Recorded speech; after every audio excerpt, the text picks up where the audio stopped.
By the end of this video, you will have got this made with love footer done for your WordPress website. Here are the 5 ingredients I have used for making this work.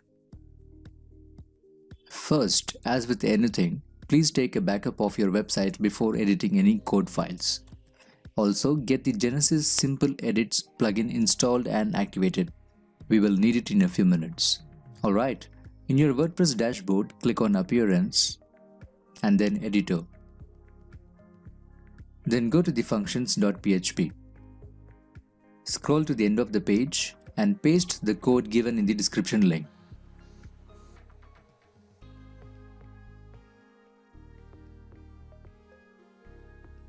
Sidebar. Now that you have Ionic framework embedded to your site, not just the heart icon in the footer, but you can now have any of the icons they offer on any part of your website by following the same instructions provided in this video. Now go to the Genesis Simple Edits plugin options screen.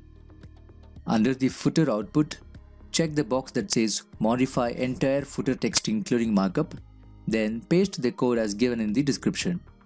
And don't forget to edit the text to suit your needs. That's it. Congratulations, you now have successfully added some more love to your website.